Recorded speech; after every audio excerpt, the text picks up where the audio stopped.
Welcome. This is Charles Epstein, the host of the X Factor podcast. Today I'm joined by Sri Shalapa, CEO and co-founder of Engagedly, an AI-enabled people strategy platform that redefines performance appraisals by simplifying and incorporating elements of employee engagement and development into the performance review process.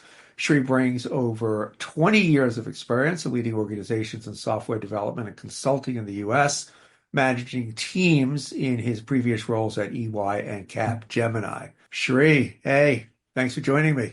Hey, thanks, Charles. Where are you calling in from, Sri? I am in St. Louis, Missouri. And how is St. Louis today as you look out your window and contemplate a miraculous weekend? It's windy. The weather is actually pretty nice, except for the wind. So, it drops it down by about 10, 15 degrees, but it's in the 40s and 50s, which I would characterize as really good weather for St. Louis for this time of the year. Very nice. One thing was a glaring omission from the intro I just gave you, if you don't mind my asking, Sri. Apparently, you have a background in film writing, directing, and production. This was a surprise to me. So if you would give our listeners and me some background on that, I'd appreciate that. Yeah, so I started getting interested in writing stories and scripts and things of this nature probably right around the turn of the century, 1999, 2000.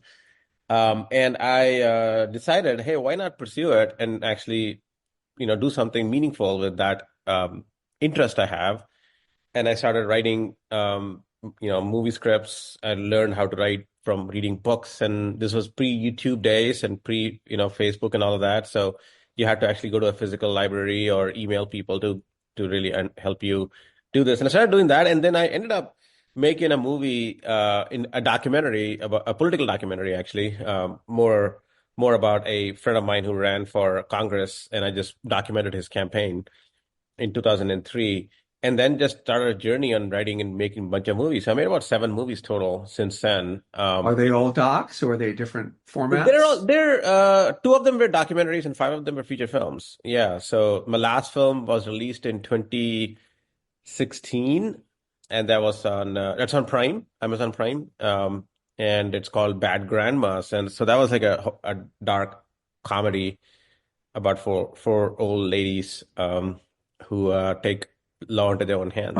Is there any through line, in all your movies? Are they dark comedies? Are they Yes, different most of genres? them have some element of thriller aspect to it, whodunit type of thing into it. Yeah. With So most of them comedic have, aspects? pardon me? With comedic aspects or With just some dark? Or comedic just... aspects. Yes, exactly. Yeah. They are not any of your highbrow Oscar type movies. These are all popcorn films. Comedic aspects with a little bit of murder, blood, and a little bit of comedy and thriller aspect to it.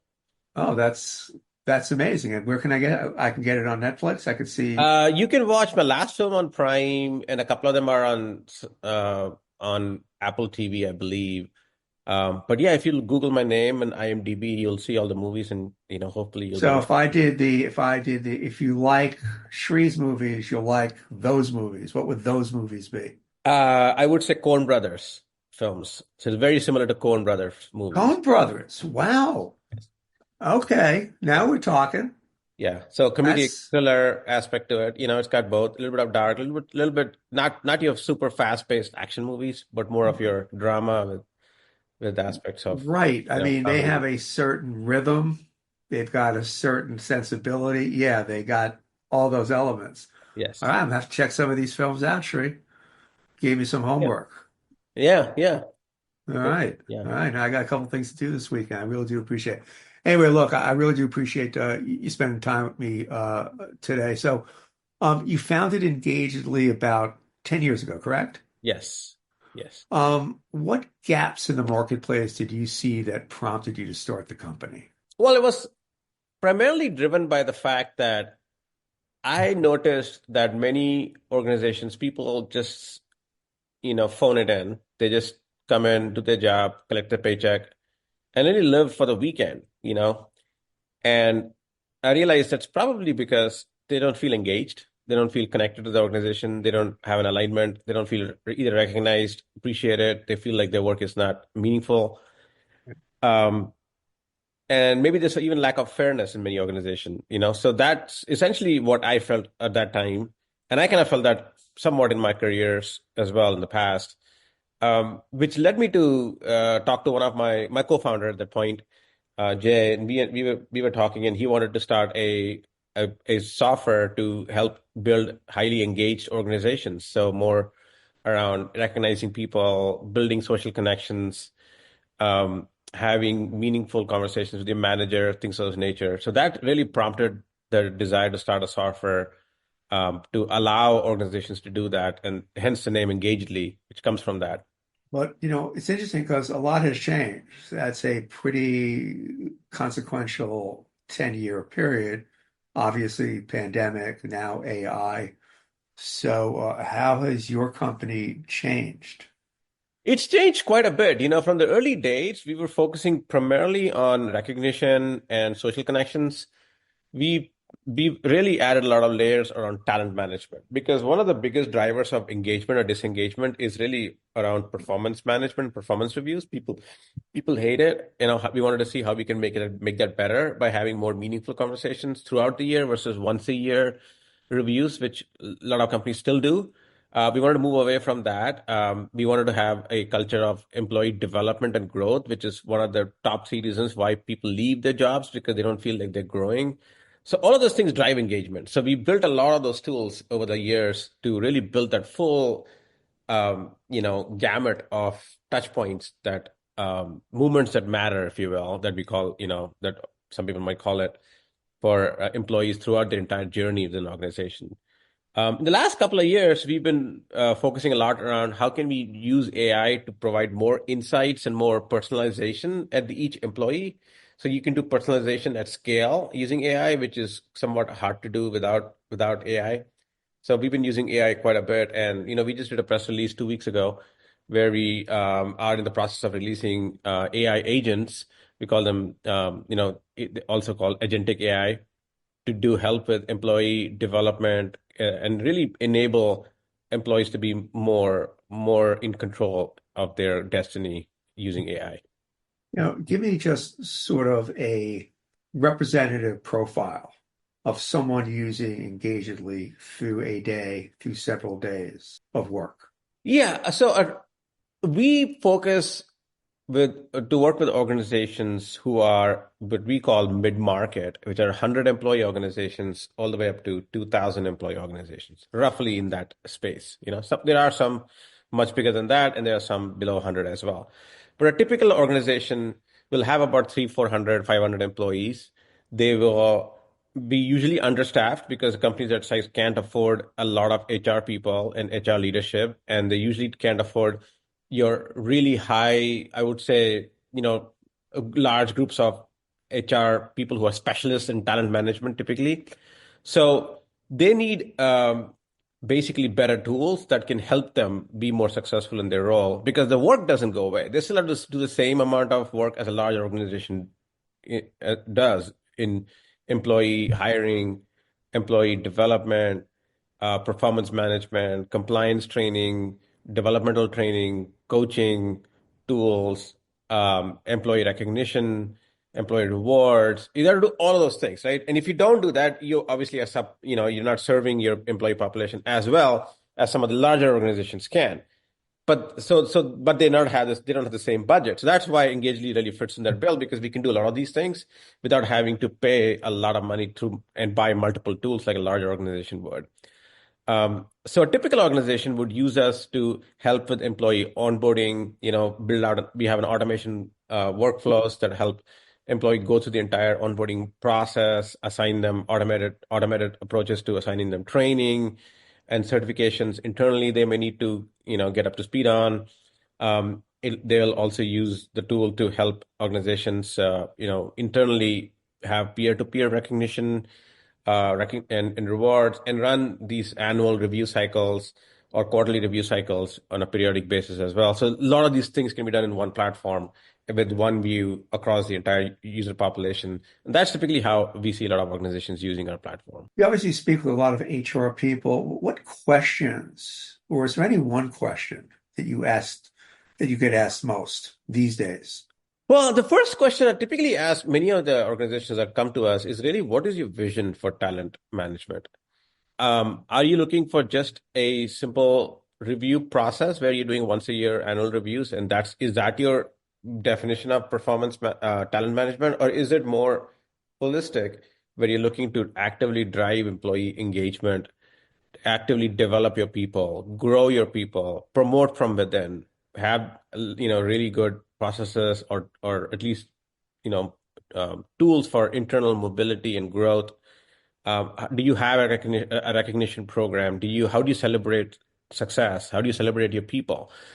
Things like that. Those are the larger vision. Many organizations in the mid-market struggle with that because they don't necessarily have all the people to execute on that vision, or they don't necessarily have the tools or the budget to execute on the vision.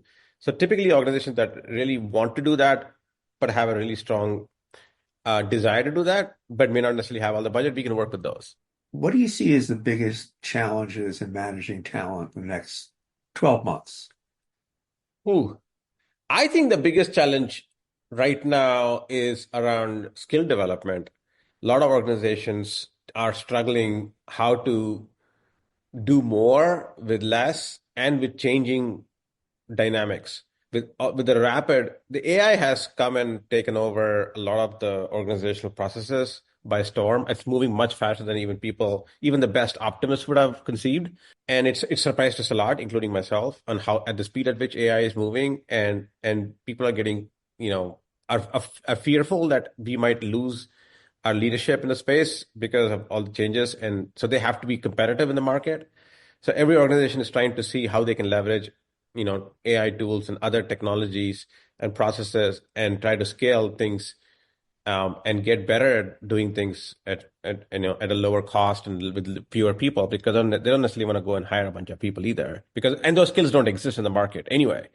So that's the biggest challenge, is how do you upskill your people? And I hear that a lot with our customer base. Well, how do you? I mean, do you have any answers for that? Is engagedly an important piece in that puzzle? It is. It is. Engagely has a tool called Growth and L&D tools for learning management, learning experience management. What we have provided to our clients is a mechanism for employees to take agency in their own development. A lot of organizations necessarily don't have that. But if they use our tool, we give agency to the employees, where employees can self-declare, I want to grow in these areas. Or the manager can have a conversation with the employee, say, hey, I want you to grow into these areas, and assuming the employee and the managers align on that. And they can build that plan in the Engagely platform using AI. So we have AI tools that help put together a plan where they say, I want to do this, and the AI agent will build that plan for them in the platform. And it will identify training they should take. It will identify the books they should read. It will identify the videos or the resources they should have, or the type of projects and experiences they should have. So the tools will actually be able to help enable the employees with all these different options and action plan that would be very hard to do with just an employee and a manager sitting and talking to each other, because they don't know what they don't know. Right. To grow into that new skills they need to develop. And that's essentially where AI can really augment that level of intelligence to build out a career path and plan that the employees can follow. So that's one aspect of how we do that.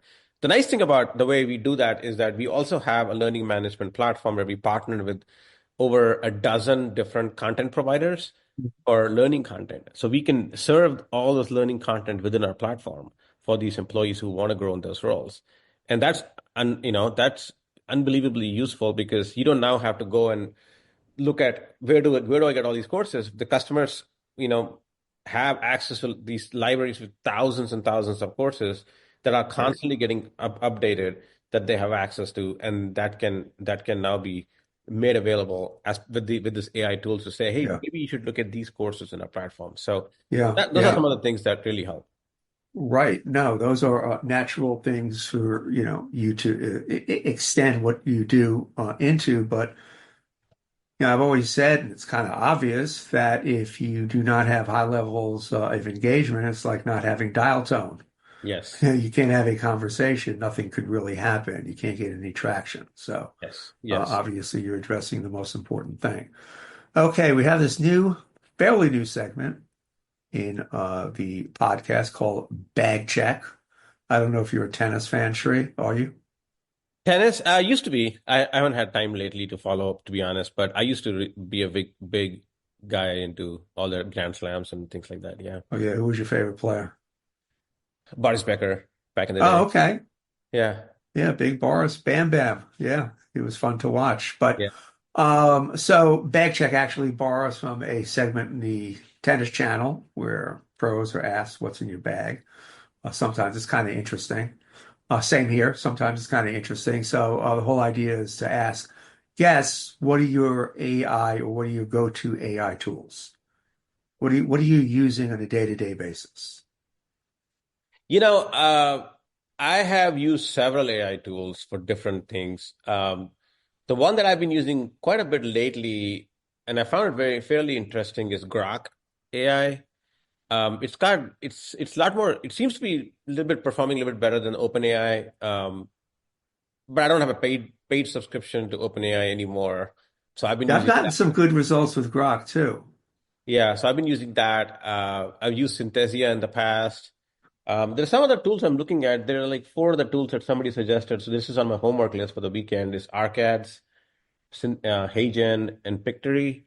These are some Yeah. other tools that I'm looking at, which can build videos from scripts and things of this nature as well. Yeah. Yeah. I've been kicking the tires on some image editing tools and it's still kind of dodgy. You still don't get what you want and it's not quite there, but to some extent, some of this, you ever hear that old Louis C.K. bit where he talks about people complaining they're on a plane about this, about that, yet they are essentially sitting on a chair 30,000 feet in midair, which is Yes, amazing. So, yes, and, yes. and that is our standard condition.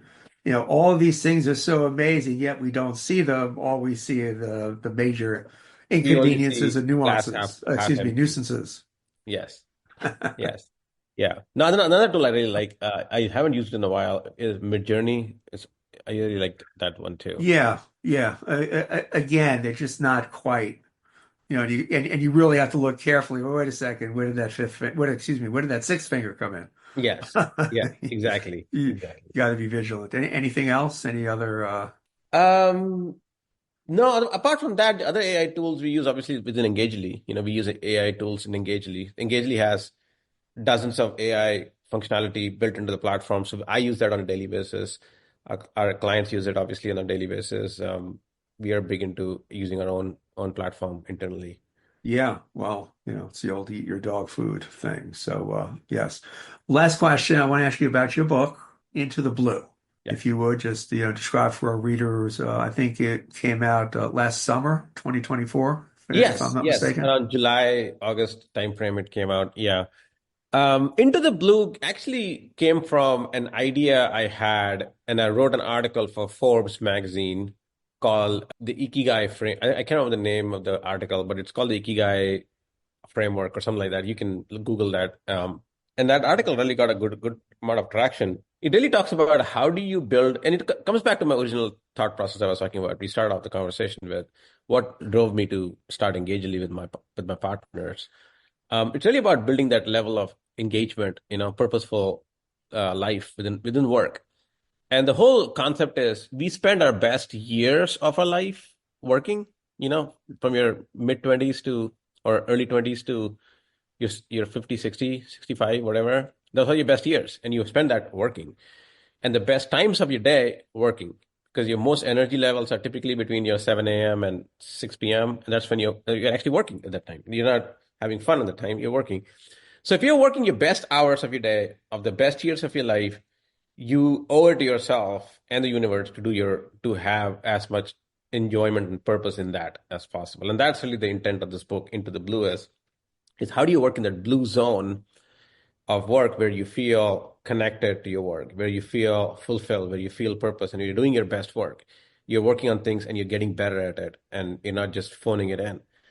And that's the concept of the book is how do you build that? And so it's really a workbook from many ways. It first describes all of the concepts, and then it says this is how you actually go and do it, and how you find your passion, how you have a discussion with your manager about it, or the manager needs to have a discussion with their employee about it. So it is an actual action plan for each organizational leader and each employee, because the onus is not just on the managers, it's also on the employee, to have agency in their own roles, to find their blue zone. And that's what this book is about. Interesting. Interesting.